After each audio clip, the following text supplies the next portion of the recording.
So our group, Sammy, Tisha, and me worked on designing a gumball dispenser for Sweet Flow Inventions, mainly for kids under 10.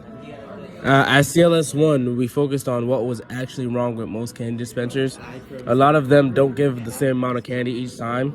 They can be annoying to refill, and some aren't really safe for younger kids. So we looked at different points of view. Parents care about health and safety. Businesses care about money and maintenance. And kids just want something fun and easy and like candy. When you put that together, it makes sense to design something better. We also had strict limits, so we could only use certain materials like wood or acrylic, no glue at all, and the design needed at least 10 parts. Moving to CLS2, we started researching how to actually solve the problem. Acrylic stood out because it's smooth, strong, and safe, which is perfect for something kids will use and maintain.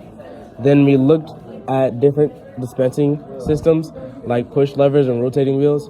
Both can control how many gumballs can come out, but they work in different ways. Each of us made 3 different designs, then we compared them, all using this decision matrix. We scored them based on things like consistency, safety, durability, and how good they looked.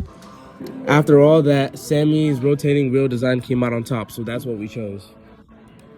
In CLS3, we turned ideas into actual plans. We made detailed sketches of every part, including exact measurements. The full structure was about 12 inches wide and 11 inches tall. Inside, we designed pathways and barriers to guide the gumballs, plus a slot for dispensing and a top for opening for refilling. The goal here was clarity. Anyone should be able to pick up our drawings and understand how to build it without extra explanation.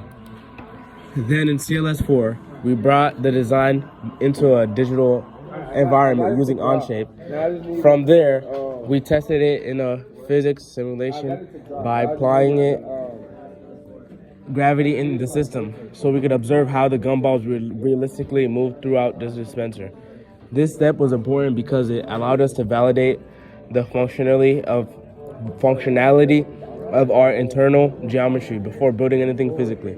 Basically, we proved that our idea works, not just looks good. And in CLS5, it was all about reflection and improvement. Even though the simulation worked, it wasn't perfect. In our first version, the gumballs kept getting stuck, which showed a flaw in our internal design. So we adjusted our approach and switched to a slider-based mechanism, which improved the flow. If we keep developing it, we would refine the angles of the internal ramps to reduce friction and add rounded edges everywhere to increase safety for kids. We also thought about adding an automated button system to make it easier for younger kids to use it without needing much effort. And finally, CLS-6, this presentation overall, we worked the full engineering design process from identifying a real-world problem to testing a working solution. Personally, I contributed to the internal layout and the building, the compact, the structure, and the refuel system. I also helped evaluate which design was best.